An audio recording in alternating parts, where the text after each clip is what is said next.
அன்பிற்குரிய திரு செல்வ பெருந்தகை அவர்களே, அகில இந்திய மீனவர் காங்கிரசுடைய தேசிய தலைவர் என் அன்பிற்குரிய ஆம்ஸ்ட்ராங் பெர்னாண்டோ அவர்களே, முன்னிலை வைக்கின்ற திருவாடானை சட்டமன்ற உறுப்பினர் என் தம்பி கிராம கருமாணிக்கம் அவர்களே, வரவேற்பு நிகழ்த்திய நகர்மன்ற உறுப்பினர் ராஜாராம் பாண்டியன் கோபால் அவர்களே, பொறுப்புக்குழு உறுப்பினர்கள் செல்லத்துறை அப்துல்லா அவர்களே, செந்தாமரை கண்ணன் அவர்களே, தெய்வேந்திரன் அவர்களே, ஜோதிபாலன் அவர்களே, சரவண காந்தி அவர்களே, குமார் அவர்களே, வேல்சாமி அவர்களே, அடையாறு பாஸ்கரன் அவர்களே, சோபா ரங்கநாதன் அவர்களே, ஜோர்தான் அவர்களே, சகாயராஜ் அவர்களே, ராமலட்சுமி அவர்களே, ஆனந்தகுமார் அவர்களே, ராமநாதபுரம் நகர காங்கிரஸ் கமிட்டியின் தலைவர் DMS கோபி அவர்களே,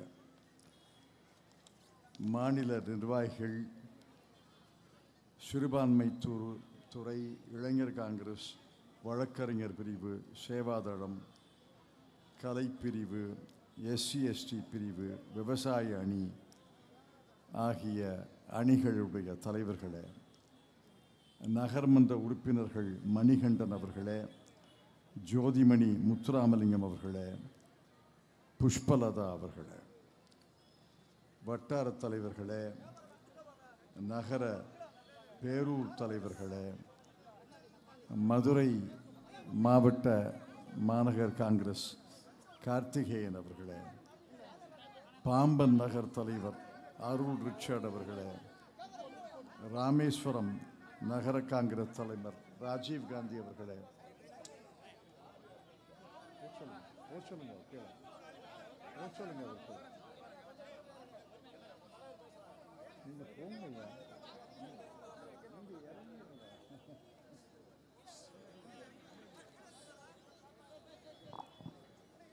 இங்கே ஏராளமாக கூடியிருக்கக்கூடிய காங்கிரஸுடைய தோழர்களே, அன்பிற்குரிய ராமநாதபுரம் நகரத்தினுடைய மக்கள் பெருவெள்ளத்தில் ஒரு பகுதி இங்கே வந்திருக்கிறது. உங்கள் எல்லாருக்கும் என்னுடைய மாலை வணக்கத்தை தெரிவித்துக் கொள்கிறேன். ஒரு இனிப்பான செய்தி. நீங்கள் எதிர்பார்த்த நேரத்தை விட குறைவாகத்தான் பேசப்போகிறேன். அதனால் சில முக்கிய செய்திகளை பகிர்ந்து கொள்வதற்காக வந்திருக்கிறோம். அந்த செய்திகளை நீங்கள் கேட்க வேண்டும், உணர வேண்டும், உள்வாங்கிக் கொள்ள வேண்டும். உங்கள் ஊர்களுக்கு சென்று மற்ற காங்கிரஸ் தோழர்களுக்கு, மக்களுக்கு அந்த செய்திகளை சொல்ல வேண்டும் என்பதற்காகத்தான் இந்த முயற்சியை தமிழ்நாடு காங்கிரஸ் கமிட்டி தலைவர் செல்வ பெருந்தகை அவர்களும், மீனவர் காங்கிரஸ் உடைய தேசிய தலைவர் ஆம்ஸ்ட்ராங் பெர்னாண்டோ அவர்களும், ராமநாதபுரம் மாவட்ட காங்கிரஸ் கமிட்டியின் பொறுப்பாளர்களும் சேர்ந்து இணைந்து செய்திருக்கிறார்கள். அவர்கள் அனைவருக்கும் என்னுடைய மனமார்ந்த பாராட்டுக்களை தெரிவித்துக் கொள்கிறேன், உளமார்ந்த நன்றியை தெரிவித்துக் கொள்கிறேன். வாக்கு திருட்டு எதிர்ப்பு பொதுக்கூட்டம் என்று இந்த கூட்டத்துக்கு தலைப்பிட்டிருக்கிறார்கள். வாக்கு திருட்டு எப்படி நடக்கும்? போலி வாக்கு நமக்கு தெரியும். பல ஆண்டுகளுக்கு முன்னால் ஒரு 4-4:30 மணி அளவில் ஒரு கட்சி தான் வெற்றி பெறுகிறது, இன்னொரு கட்சி தோற்கிறது என்று தெரிந்தவுடன் அந்த வாக்குச்சாவடி முகவர்களெல்லாம் அந்த கட்சிகளை சார்ந்தவர்கள் வெளியேறியவுடன் எஞ்சி உள்ள வாக்குகளை வாங்கி அதை போடுறதெல்லாம் தெரியும். அதெல்லாம் இப்போ நடக்கிறது கிடையாது. அபூர்வமாக ஏதாவது ஒரு கடைக்கோடி வாக்குச்சாவடியில் நடக்குமே ஒழிய அதெல்லாம் இப்போ வழக்கமாக நடப்பது கிடையாது. காரணம், தமிழ்நாட்டிலே அரசியல் விழிப்பு இருக்கிறது. இந்த அரசியல் விழிப்புக்கு காரணம் பல கட்சிகள் இருந்தாலும் இதை முக்கியமாக சொல்ல வேண்டிய கட்சிகள் நம்முடைய காங்கிரஸ் கட்சியை தவிர முக்கியமாக சொல்ல வேண்டிய கட்சிகள் திராவிட முன்னேற்றக் கழகம், அண்ணா திராவிட முன்னேற்றக் கழகம். இந்த கட்சிகளை முக்கியமாக சொல்ல வேண்டும். தமிழ்நாட்டில் பல ஆண்டுகளாக 2 அணிகள் வலிமையாக இருக்கின்றன. அதே போல கேரளத்தில் 2 அணிகள் வலிமையாக இருக்கின்றன. தனி கட்சி அங்கே வெற்றி பெறாது, அணிதான் வெற்றி பெறும். கேரளத்தில் இடதுசாரி முன்னணி, ஐக்கிய முன்னணி என்று 2 கட்சிகள் வலிமையாக இருக்கின்றன. காங்கிரஸ் கட்சியின் தலைமையிலே ஒரு அணி, மார்க்சிஸ்ட் கம்யூனிஸ்ட் கட்சியின் தலைமையிலே ஒரு அணி, மாறி மாறி அவர்கள் ஆள்கிறார்கள். அதை போல தமிழ்நாட்டில் திராவிட முன்னேற்றக் கழகத்தின் தலைமையிலே ஒரு அணி, அண்ணா திராவிட முன்னேற்றக் கழகத்தின் தலைமையிலே ஒரு அணி வலிமையாக இருக்கிறது. அந்த 2 அணிகளுக்கும் தமிழ்நாட்டில் இருக்கிற ஒவ்வொரு வாக்குச்சாவடியிலையும், தமிழ்நாட்டில் ஏறத்தாழ 75,000 வாக்குச்சாவடிகள் இருக்கின்றன. அந்த 75,000 வாக்குச்சாவடிகளில் முகவர்கள் இருக்கிறாங்க, ஏஜென்ட் இருக்கிறாங்க, பூத் ஏஜென்ட் இருக்கிறாங்க. அவர்கள் கடைசி வரை, கடைசி வாக்கு பதிவாகும் நேரத்தில் அங்கே இருந்து அந்த வாக்குப்பெட்டை சீல் வைத்து, வாக்குப்பெட்டியை சீல் வைத்து அதில் கையெழுத்து போட்டு அந்த ஃபார்ம் 16ஐ பூர்த்தி செய்த பிறகு தான் அதிலேருந்து வர்றாங்க. இந்த 2 அணிகள் வலிமையாக கிராமத்தில், நகரத்தில், வாக்குச்சாவடியில் இருப்பதால் ஒரு போலி வாக்காளர் நுழைய முடியாது, ஒரு உண்மையான வாக்காளரை நீக்க முடியாது. இப்போ நம்முடைய கிராமத்தில் யாராவது ஒருத்தர் அந்நியர் உள்ளே வந்துட்டா 10 நிமிஷத்தில் செய்தி பரவிடும். யாரோ ஒரு வேற்றாள் வந்திருக்காருன்னு கிராமத்தில் சொல்லுவாங்க.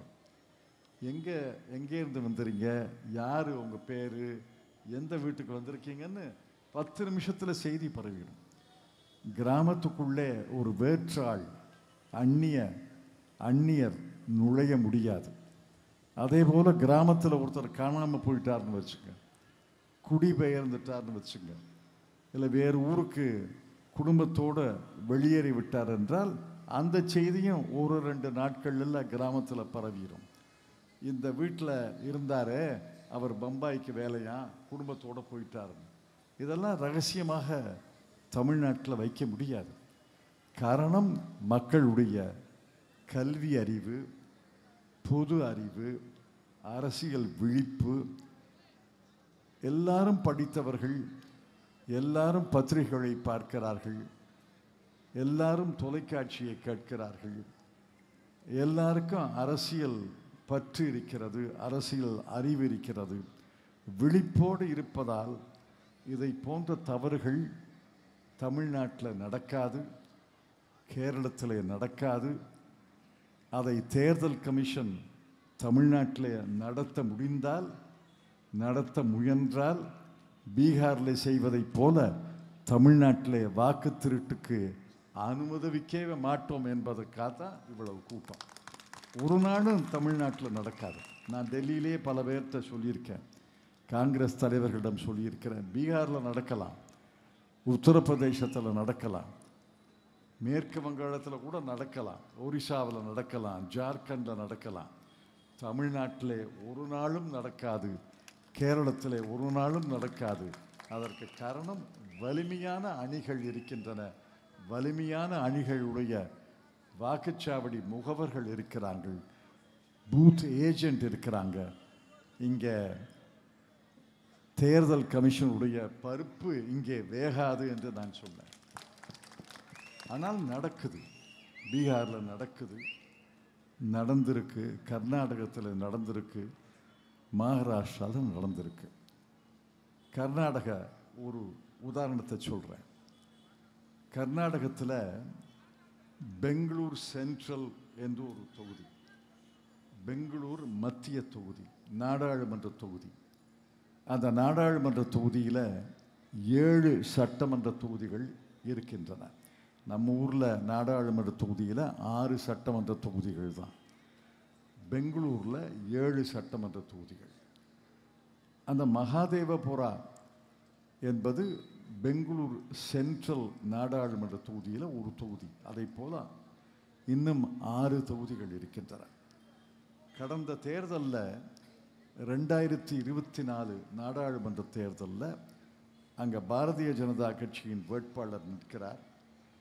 நம்முடைய காங்கிரஸ் கட்சியின் வேட்பாளர் ஒரு படித்த இளைஞர், இஸ்லாமிய சமுதாயத்தை சார்ந்தவர் மன்சூர் கான் என்று நினைக்கிறார். எனக்கு மன்சூர் காரை நன்றாகவே தெரியும். அங்கே 2 பேருக்கு தான் போட்டி, மற்ற சுயேட்சைகள் இருந்திருக்கலாம்.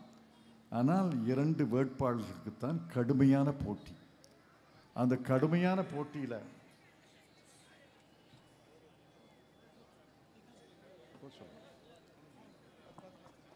பரவாயில்ல, அந்த கடுமையான போட்டியில் 3 தொகுதிகளில் கவனமாக கேளுங்க, 3 தொகுதிகளில் பாரதிய ஜனதா கட்சியின் வேட்பாளர் முன்னணியில் இருக்கிறார்.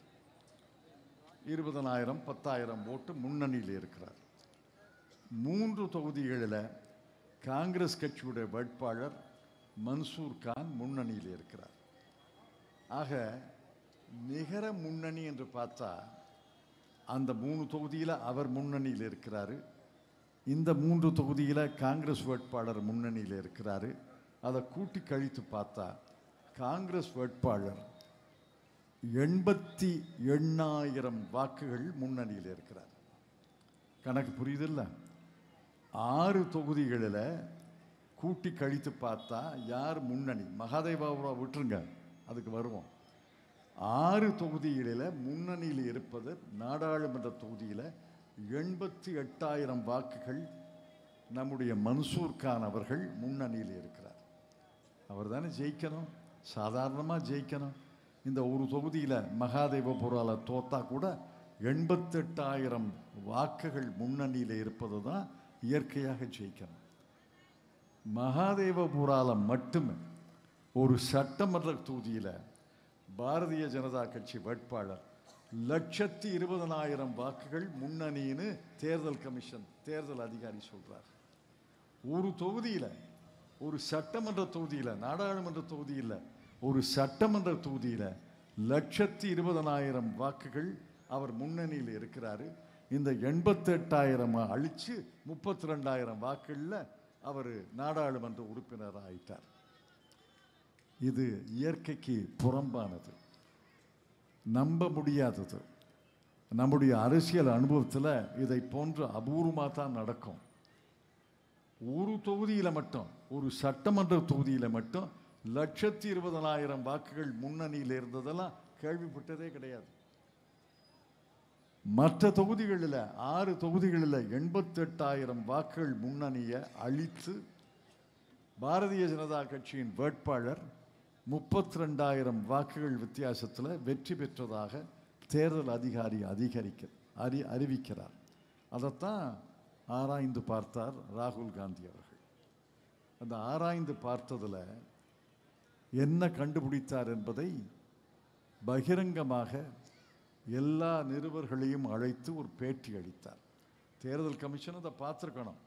பல பேர் அதை தொலைக்காட்சியிலே நேரடியாக பார்த்தார்கள். இதை மாதிரி அநியாயம் நடக்குமா என்று பலர் வியந்து என்னிடம் சொல்லியிருக்கிறார்கள். என்ன அநியாயம் நடந்தது? அங்கே பல பேர், இப்போ இங்கே பெயரை படிக்கிறேன், வாக்காளர் பட்டியலில் சுந்தர் ராஜன், ஆர்ட் கணேசன், டிஆர் கோதன் ராமன், அப்துல் அஜீஸ், அதுதானே பேராக இருக்க முடியும்? மனிதனுக்கு அதானே பேராக இருக்க முடியும்? காஜா நஜிமுதீன், அருண் பாண்டியன், சையத் அப்துல்லா, அதுதானே பேராக இருக்க முடியும்? அங்கே வாக்காளர் பட்டியலில் பேர் என்ன தெரியுமா? XZARYB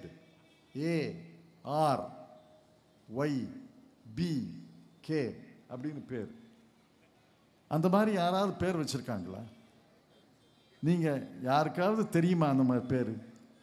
இப்ப தமிழ்ல கணேசன் ஒரு பேர் இருக்கலாம், க நே சா இன்.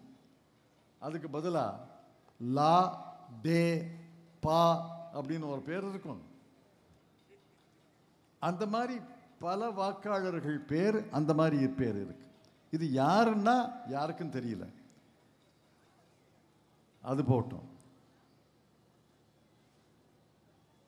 கதவு இலக்கு இந்த வாக்காளர் பேர் முகவரி இந்த தெருவில் 39வது டோர் நம்பர்ல இருக்கிறார். அப்படித்தானே வாக்காளர் பட்டியலில் இருக்கும். அங்க பல வாக்காளர்களுக்கு முகவரி என்ன தெரியுமா? 0. கதவு இலக்கு 0, தெரு கிடையாது, 0. அவர் எங்கே இருக்காரு? கணேசன் 0, அருண் பாண்டியன் 0, செய்யத் அப்தா 0ன்னா அவர் எங்கே இருக்காரு? எந்த தெருவில் இருக்காரு? எப்படி இந்த வாக்காளர் பட்டியலில் நுழைஞ்சாரு? யாருக்கும் சொல்ல தெரியல. அதைவிட வேடிக்கை என்னன்னா, ஒரு கதவு இலக்கு பீர் ஸ்ட்ரீட்னு பேர் வச்சிருக்காங்க. அது என்ன பீர்னு எனக்கு தெரியாது. பியரா பீரா சாராய தெருவுன்னு பேர் வைப்பாங்களா தெரியல. பீர் ஸ்ட்ரீட்ல ஒரு கதவு இலக்கு. அது ஒரு சின்ன சின்ன கோடவுன், இந்த பார்வதி விலாஸ் கோடவுன் மாதிரி ஒரு கடை. இதுல 130 பேர் இந்த வாக்காளர் பட்டியலில் 130 பேர் இந்த அறையில் இருக்கிறதாக முகவரி இருக்கு. 130 பேர் எங்கே இருக்காங்க? அங்க போய் விசாரிச்சா அது 130 பேரே கிடையாது. இங்க இவர் தான் இருக்காரு. 130 பேர் இந்த கடையில் இருக்க முடியுமா? முகவரியில் இருக்க முடியுமா? இது வீடா? 130 பேர் இருக்காங்க. அந்த மாதிரி பல கதவு இலக்குகள், பல முகவரிகள், 160 பேர், 45 பேர், 50 பேர் அப்படின்னு இது கடையில் இருக்காங்க.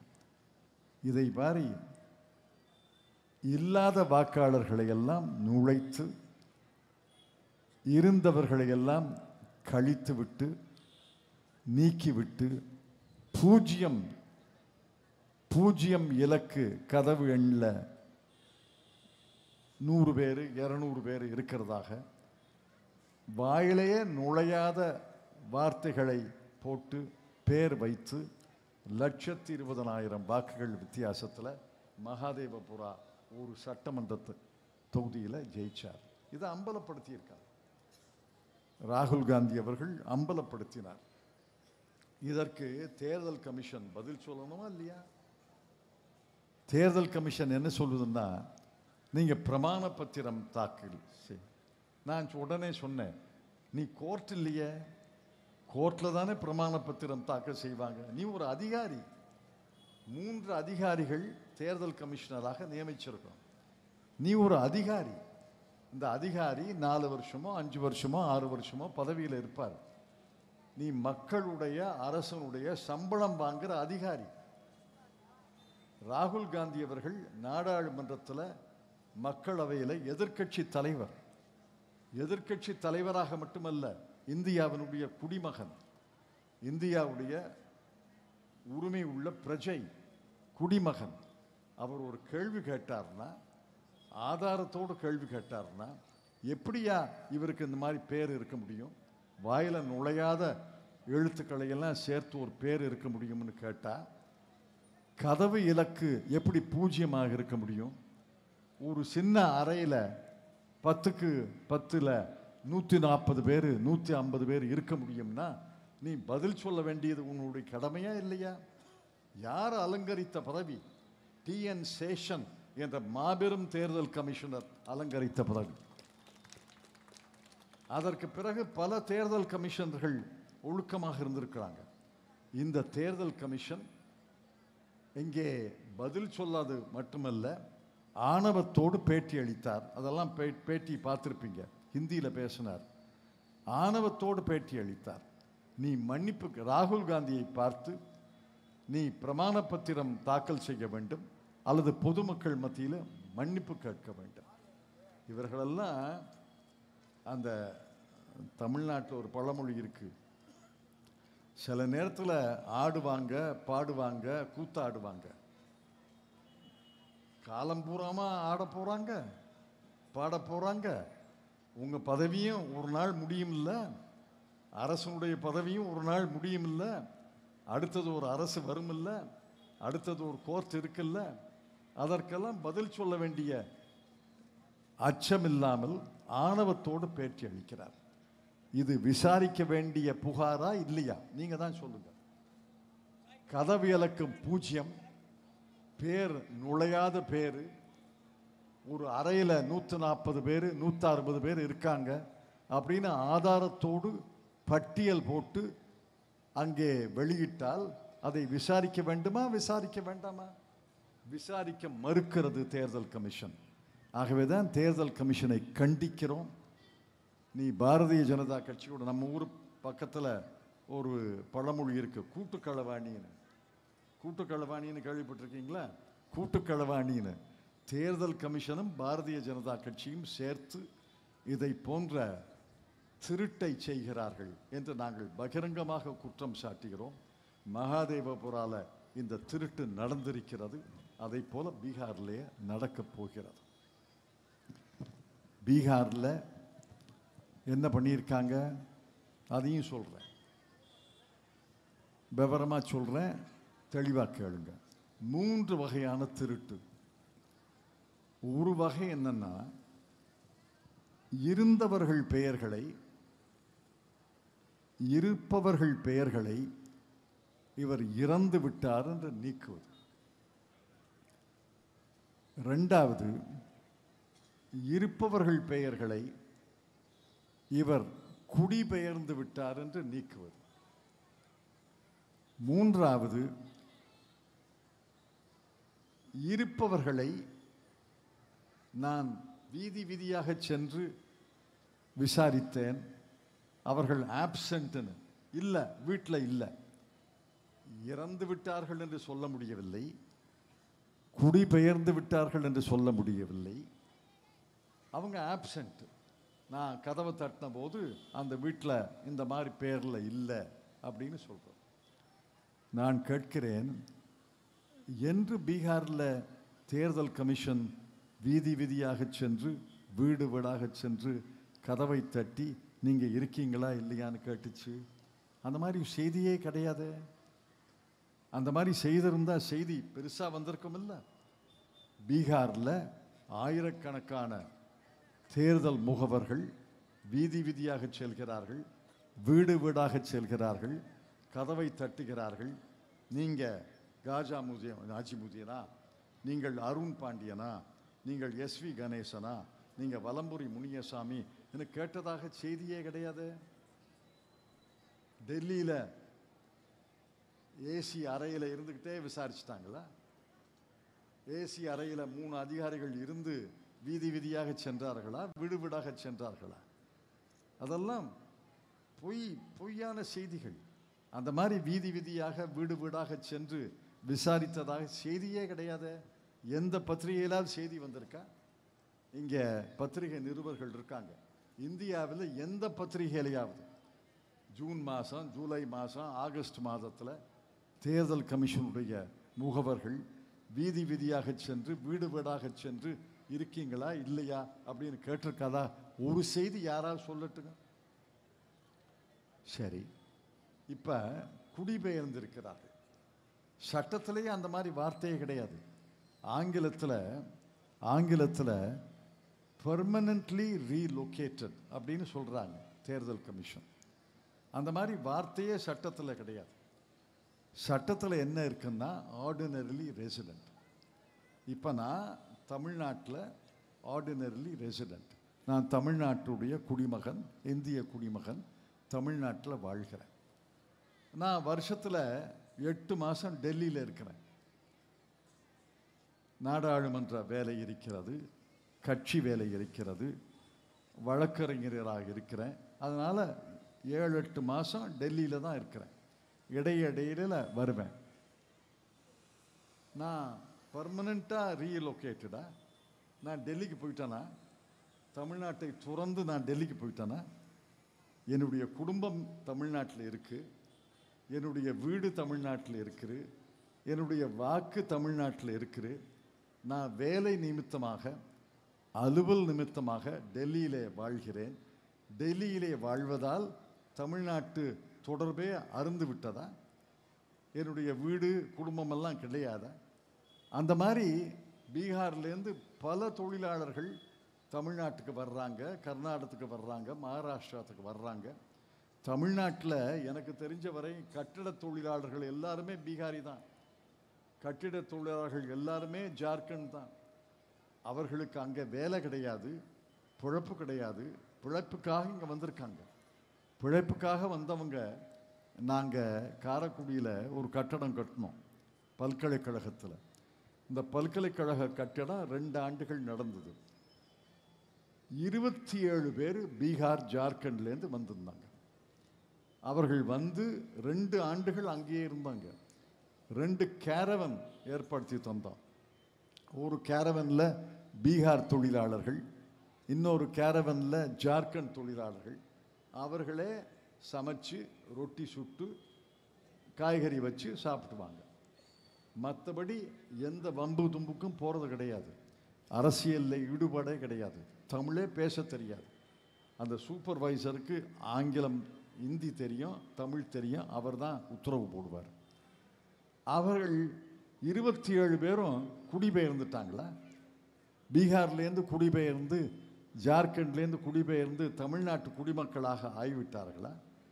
அவர்களை இங்கேயும் வாக்காளர் பட்டியலில் சேர்க்கலை, அங்கே நீக்கினா என்ன நியாயம்? அவர் குடும்பம் இருக்குது, ஏதோ கிராமத்தில் குடும்பம் இருக்குது, ஏதோ வீடுன்னு ஒன்று இருக்குது. இவர்கள் மாதம் சம்பளத்தை முதல் தேதியே அங்கே பேங்க் மூலமாக அங்கே அனுப்புகிறாங்க. நான் கேட்டேன், ஏங்க சம்பளம் உங்கள் குடும்பம்லாம் எப்படி இருக்குன்னு கேட்டேன். நான் பலமுறை 2 ஆண்டுகளில் பலமுறை அவர்களோடு பேசியிருக்கிறேன். குடும்பமெல்லாம் எப்படி இருக்கு? வேலை கிடையாது சார், வேலைக்காக வந்திருக்கோம், மாதம் சம்பளம் வாங்கினோன்னு எனக்கு தேவையான ஒரு 1000-2000 ரூபாய் வச்சுக்கிட்டு மொத்த பணத்தையும் நான் குடும்பத்துக்கு பேங்க் மூலமாக அனுப்பி பெறுவேன். அந்த பணம் அனுப்பாட்டி அவர்கள் பட்டினியில் இருப்பார்கள், ஆகவே அனுப்புகிறேன்றார். அவர்கள் வாக்கு பீகாரில் இருக்கு. இவர் பெர்மனன்ட்லி ரீலோகேட்டட் தான் தேர்தல் கமிஷன் சொல்லுது. அதை எப்படி ஏற்றுக்கொள்ள முடியும்? அதை போல இருந்தவர்கள் இறந்தார்கள் ஒரு பட்டியல். அதில் வாக்குச்சாவடி வீதாம பார்த்தா ஹிந்து பத்திரிகையில் அலசி ஆராய்ந்து அவர்கள் புள்ளி விவரங்களை எவ்வளோ போட்டிருக்கிறார். ஒரு வாக்குச்சாவடியில் 1000-1200 பேர் இருப்பாங்க. ஒரு வாக்குச்சாவடியில் நாடாளுமன்ற தேர்தலுக்கும் அடுத்த ஆண்டு நடக்கிற சட்டமன்ற தேர்தலுக்கும் ஒரு வாக்குச்சாவடியில் எத்தனை பேர் இறந்து போவார்கள் சொல்லுங்க? 1000 பேர் உங்கள் வாக்குச்சாவடியில் பூத்தில் இருக்கிறாங்கன்னா போன தேர்தலுக்கும் இந்த தேர்தலுக்கும் அதிகபட்சம் எத்தனை பேர் இறந்துருப்பாங்க? ஒரு 10-15 பேர் தானே இறந்துருப்பாங்க. 10-15 பேர் இறந்தவர்களில் மூத்தவர்கள் எத்தனை பேர், இளையவர்கள் எத்தனை பேர்? சாதாரணமாக மூப்பின் காரணமாகத்தான் இறப்பார்கள், இள வயதில் அபூர்வமாகத்தான் இறப்பார்கள். ஒரு 15 பேர் 20 பேர்னு வச்சுக்கோங்க, 1000 பேர் கொண்ட வாக்குச்சாவடியில், இது எல்லாருக்கும் புரிஞ்ச கதை தான். 1000 பேர் உள்ள வாக்குச்சாவடியில் ஒரு வருஷத்தில் 20 பேர் இறந்துருப்பாங்க. அந்த 20 பேரில் ஒரு 12-15 பேர் மூத்தவர்களாக இருப்பாங்க, பெரியவங்கள் அங்கே இருப்பாங்க, வயதானவராக இருப்பாங்க. இடையில் ஒரு 40 வயசு, 30 வயசு, ஒரு 20 வயசு இறக்கலாம், அது 4-5 பேர். ஆனால் ஹிந்து பத்திரிகையுடைய ஆய்வின்படி ஒரு பூத்தில் 1000 பேர் 1100 பேர் இருக்கிற பூத்தில் 600 பேர் இறந்துருக்காங்க. 600 பேரை எப்படி இறக்க முடியும்? அந்த 600 பேரும் இறந்துட்டாங்கன்னு நீக்கியிருக்காங்க. 600 பேரை எப்படி இறக்க முடியும்? பிளேகா வந்துருச்சு, மலேரியாவை வந்துருச்சு. 600 பேர் ஒரு வாக்குச்சாவடியில், ஒரு கிராமத்தில் இல்லை, ஒரு வாக்குச்சாவடியில் 600 பேர் இறந்தாங்க. 600 பேர்ல 140 பேர் ஒரு பூத்து எனக்கு ஞாபகம் இருக்கு. 140 பேர் இறந்துருக்காங்க. 140 பேர்ல 120 பேர் 50 வயதுக்கு குறைந்தவர்கள், 20 பேர் தான் 50 வயதுக்கு மூத்தவர்கள். இளையவர்கள் இறந்திருக்கிறாங்க, மூத்தவர்கள் இருக்காங்க, நல்லா இருக்கட்டும். ஆனால் 120 பேர் 30 20 எப்படி இறக்க முடியும்? இதெல்லாம் பித்தலாட்டம், பொய். இருந்தவர்களை இறந்தவர்களாக காட்டுவது, நீக்குவது, இருப்பவர்களை குடிபெயர்ந்து விட்டதாக அடிப்பது, இருப்பவர்களை நான் வீட்டை கதவை தட்டி பார்த்தேன், நீ இல்லை, ஆக ஆப்சண்ட். இது பள்ளிக்கூடமா, கல்லூரியா? கிளாஸில் அட்டெண்டன்ஸ் எடுக்கிற மாதிரி அங்கே வாத்தியார் அட்டெண்டன்ஸ் எடுப்பார், ஆப்சண்ட் ப்ரெசண்ட்டுன்னு சொல்கிறாங்க. ஆம் ஐயா, உள்ளேன் ஐயா, உள்ளேன் ஐயான்னு சொல்கிற மாதிரி இவங்க அட்டெண்டன்ஸ் எடுத்தாங்களா? இதெல்லாம் பொய், பித்தலாட்டம். இந்த குற்றச்சாட்டை நாங்கள் பகிரங்கமாக வைக்கிறோம். ராகுல் காந்தி அவர்கள் பகிரங்கமாக வைத்திருக்கிறார்கள். இன்னும் பல உதாரணங்களை சொல்லப்போவதாக அவர் சொல்லியிருக்கிறார். இந்த மாதிரி தில்லு முல்லு பீகாரில் நடக்குது, மகாராஷ்டிராவில் நடந்திருக்கு, கர்நாடகத்தில் நான் சொன்ன உதாரணம் மகாதேவபுராவில் நடந்திருக்கு. ஆகவே தான் எச்சரிக்கையாக இருக்க வேண்டும். இவங்க கில்லாடி திருடர்கள். இதுவரைக்கும் திருட்டு எப்படின்னு தெரியாதவர்கள் புது புது வகையில் திருடுறாங்க. ஆக இந்த வாக்கு திருட்டை நிறுத்த வேண்டும், வாக்கு திருட்டத்தை தடுக்க வேண்டும். தமிழ்நாட்டு மக்களுக்கு நான் சொல்ல வேண்டியது இல்லை. வலிமையான அணி நம்முடைய அணி, திராவிட முன்னேற்றக் கழக தலைமையிலே வலிமையான அணி, வெற்றி அணி, வெற்றி பெறக்கூடிய அணி என்பதில் சந்தேகமே கிடையாது. ஆனால் தயவு செய்து மெத்தனமாக இருந்து விடாதீர்கள், மெத்தனமாக இருந்து விடாதீர்கள், சோர்வாக இருந்து விடாதீர்கள், உறங்கி விடாதீர்கள். எல்லா பூத் ஏஜென்ட்டுக்கும், எல்லா தலைவர்களுக்கும், எல்லா கிராம தலைவர்களுக்கும், எல்லா வாக்குச்சாவடி தலைவர்களுக்கும் கையில் பட்டியல் இருக்கணும், வாக்காளர் பட்டியல் இருக்கணும். அந்த வாக்காளர் பட்டியலை தேர்தல் மே மாதம் வருது, அவங்க ஆரம்பிப்பாங்க, தேர்தல் கமிஷன் ஆரம்பிக்கலாம். தமிழ்நாட்டிலே தொடங்கக்கூடிய தைரியம் அவர்களுக்கு இருப்பதாக நான் நினைக்கல. ஆனால் அசட்டு துணிச்சல் தமிழ்நாட்டிலையும் தொடங்கலாம். தமிழ்நாட்டிலே தொடங்கும்போது மிகுந்த விழிப்போடு இருந்து, இருப்பவர்கள் ஒருவர் பெயரையும் நீக்கக்கூடாது, இல்லாதவர்கள் ஒருவர் பெயரையும் சேர்க்கக்கூடாது என்பதிலே மிக மிக மிக மிக உன்னிப்பாக இருந்து நீங்கள் பார்க்க வேண்டும் என்று உங்களை எல்லாம் அன்போடு கேட்டு, அந்த வாக்கு திருட்டு எப்படி நடக்கிறது, எப்படி நடந்தது மகாராஷ்டிராவில், கர்நாடகாவில் எப்படி நடக்கிறது, பீகாரில் எப்படி நடக்கும் என்று எச்சரிப்பதற்காக இந்த பொதுக்கூட்டத்தை தமிழ்நாடு காங்கிரஸ் கமிட்டியும் ராமநாதபுரம் மாவட்ட பொறுப்பாளர்களும் அருமை நண்பர் ஆம்ஸ்ட்ராங்கும் அமைத்திருக்கிறார்கள். இதிலே வாக்கு திருட்டு எப்படி நடந்தது, எப்படி நடக்கிறது என்று விளக்கக்கூடிய வாய்ப்பை தந்தமைக்காக நன்றி தெரிவித்து, மிகுந்த விழிப்போடு வாக்கு திருட்டை நடத்த அனுமதிக்க மாட்டோம். வாக்கு திருட்டு தமிழ்நாட்டிலே நடக்கவே நடக்காது. வாக்கு திருட்டு தமிழ்நாட்டில் நடக்கவே நடக்காது. வாக்கு திருட்டு தமிழ்நாட்டில் நடக்கவே நடக்காது. மீண்டும் சொல்லுங்கள், வாக்கு திருட்டு தமிழ்நாட்டில் நடக்கவே நடக்காது என்ற விழிப்போடு நீங்கள் இருக்க வேண்டும் என்று அன்போடு கேட்டு நன்றி தெரிவித்து விடைபெற்றுக் கொள்கிறேன். வணக்கம்.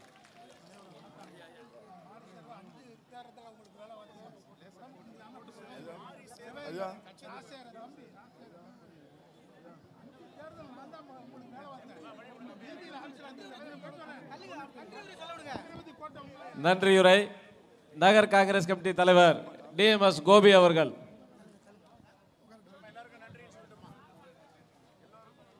அகில இந்திய மீனவர் காங்கிரசினுடைய பொதுக்கூட்டத்திற்கு தலைமையேற்று நடத்திய எங்களுடைய முன்னாள் மத்திய அமைச்சரும் எங்களுடைய நிதியமைச்சர் திரு ப சிதம்பரம் ஐயா அவர்களுக்கும், எங்களுடைய எழுச்சிமிகு தமிழ்நாடு காங்கிரஸ் கமிட்டியினுடைய மரியாதைக்குரிய திரு செல்வ பெருந்தகை அவர்களுக்கும், மற்றும் எங்களுடைய திருவாரூர் சட்டமன்ற உறுப்பினரும் ராமநாதபுரம் மாவட்ட காங்கிரஸ் கமிட்டி பொறுப்புக்குழு உறுப்பினருமான மரியாதைக்குரிய திரு